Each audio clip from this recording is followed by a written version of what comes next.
I'm doing okay. Welcome. So welcome, Mitch. I am Melissa Erickson. I'm the Executive Director of the Alliance for Public Schools.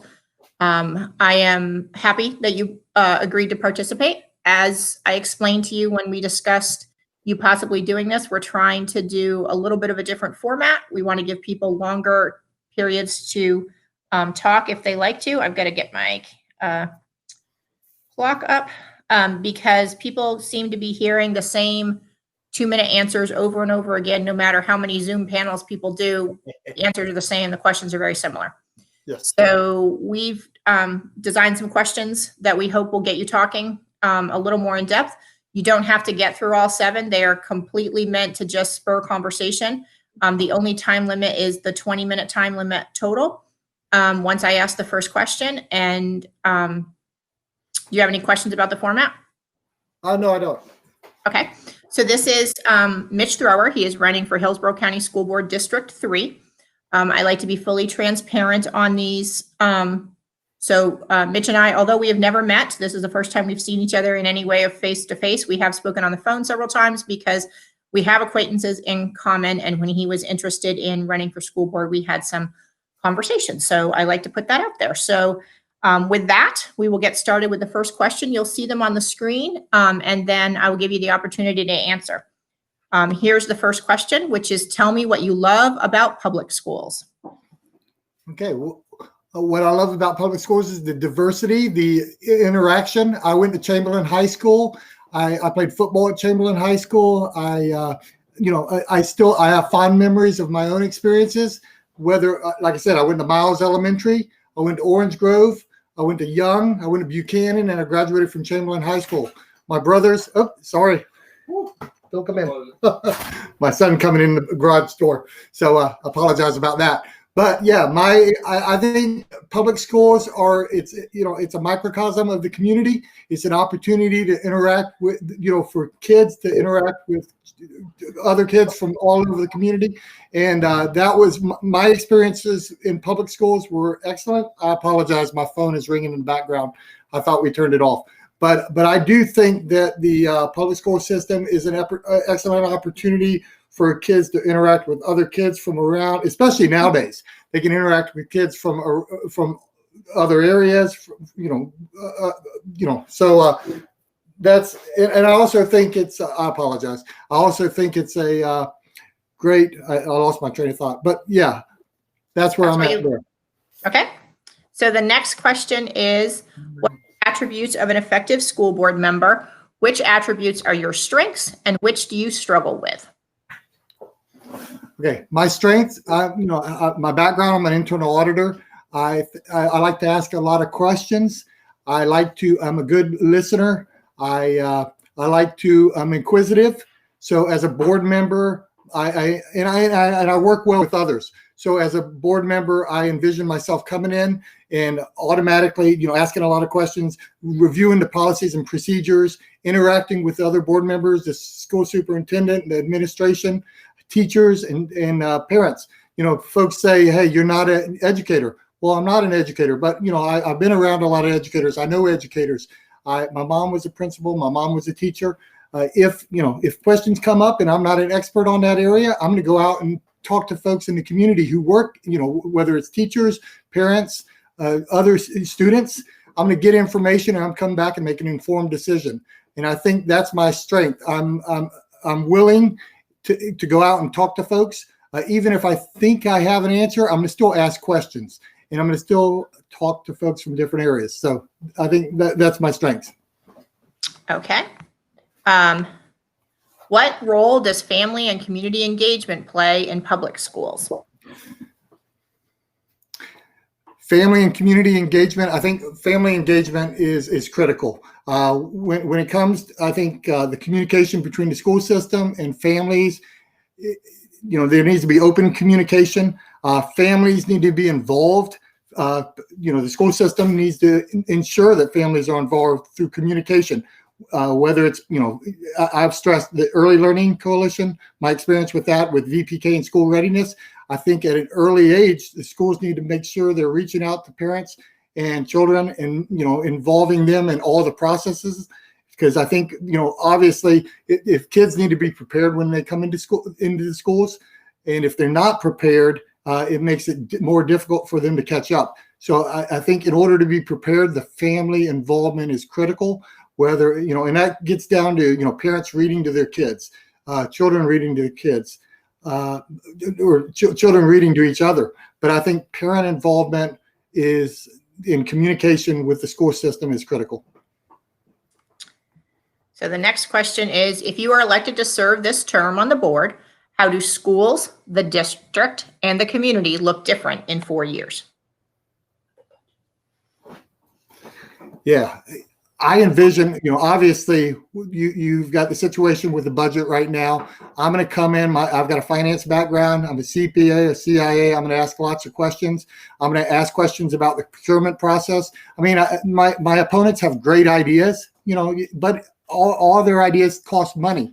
What I envision myself coming in and looking at the budget, looking at the procurement processes, trying to free up some money that can be used for other, whether it's teacher bonuses or it's additional training for teachers, additional resources for online learning. I mean, we need to look at the procurement processes and look at where we're spending money and see if we can free up money for other things. Because we're at this point in time with the half-cent sales tax and everything, we're not going to it's going to be hard to get additional money from the state at this point with everything going on, especially with like I said, with everything going on, it's going to be hard to get additional money. So we need to look at the processes and where we're spending money and see if we can recover some money in that respect. So I think that's one thing. I think my experience with budgets, with accounting, will help. Maybe we can shore up some processes and procedures that are in place, at least review them. I think also my experience working with boards. I've chaired the Planning Commission for 6 out of the last 7 years. I've been elected, whether it's a Democrat majority or Republican majority. I've been elected chairman in both cases. So my strength is working with folks. I'm open to new ideas, and that's how I would serve as a board member. Okay, next question is, that same question. I apologize. I have to go to the question. Let's go back. I got to go over here. I apologize. Wow, that's a new mistake I've made today. I haven't done that yet today. Okay. If you were elected, what kind of school board member will you be if elected? I'm going to be a school board member that's out in the community. I'm going to be talking to parents. I'm going to be talking to the children. I'm going to talk to the administrators. I hope to, I'm going to be one, I'm going to be open to, I'm going to be open to hearing everyone's ideas, and I'm going to be coming back. I just read Stephen Covey's Speed of Trust, and I think that's an excellent book at this point in time. One of the main points of that book is if you got high trust, then costs go down and speed of work goes up. But if you got low trust, costs go up and speed of work goes down.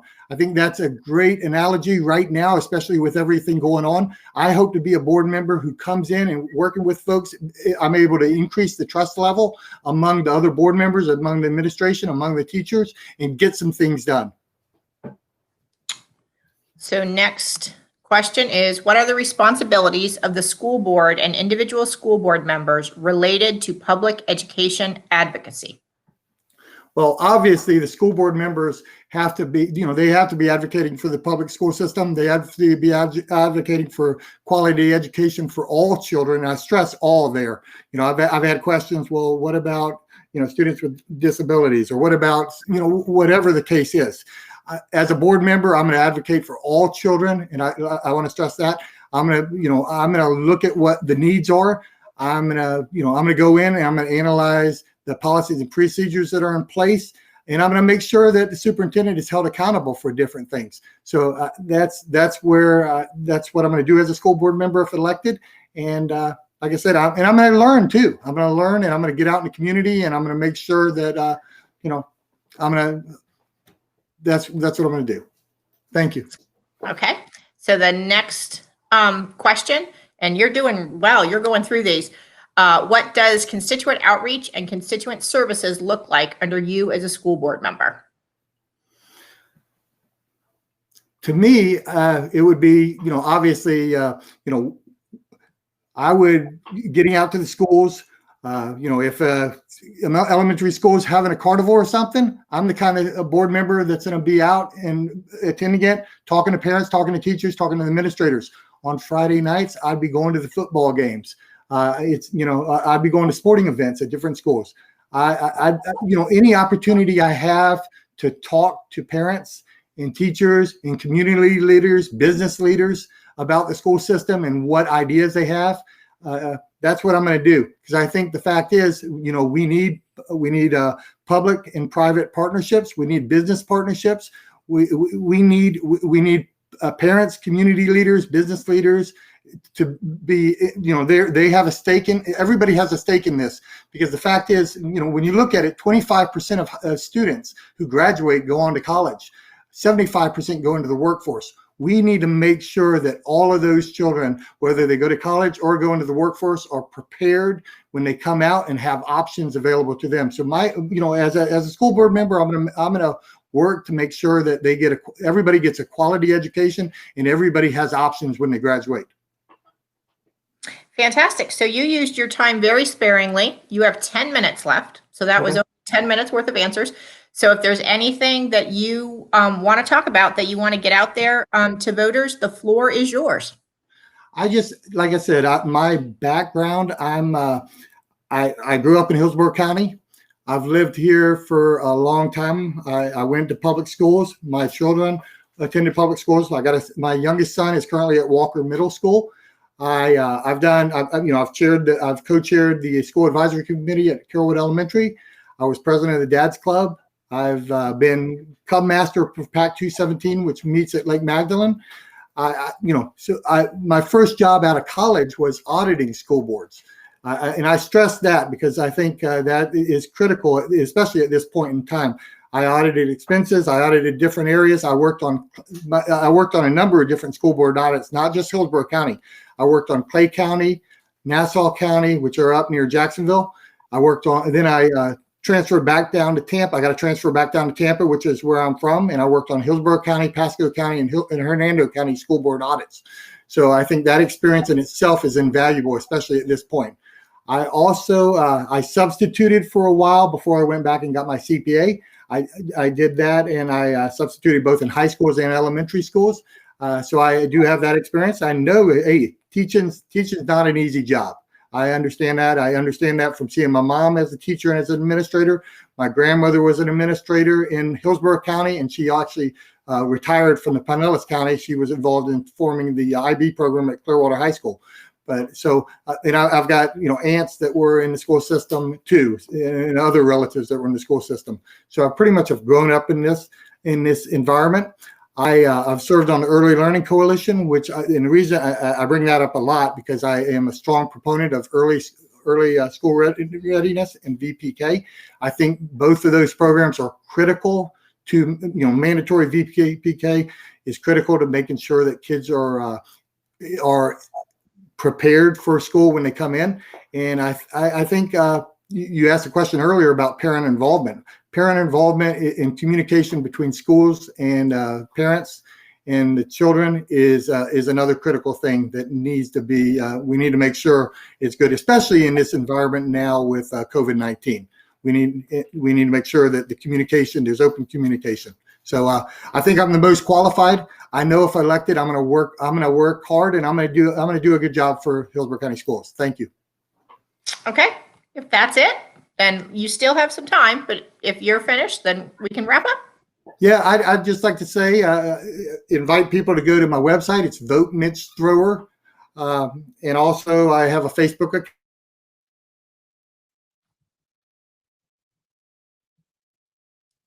You froze for a second, Mitch, if you can hear me. Which is Mitch Thrower for School Board. I'm going to have you go back and say it again, because you froze for a second, and I want people to be able to hear. So you were like your website and your Facebook, you can go back and do. Yes, my website is Vote Mitch Thrower, and I also have a Facebook account, which is Mitch Thrower for School Board. I'd appreciate your vote on August 18th. I won't let you down. Thank you.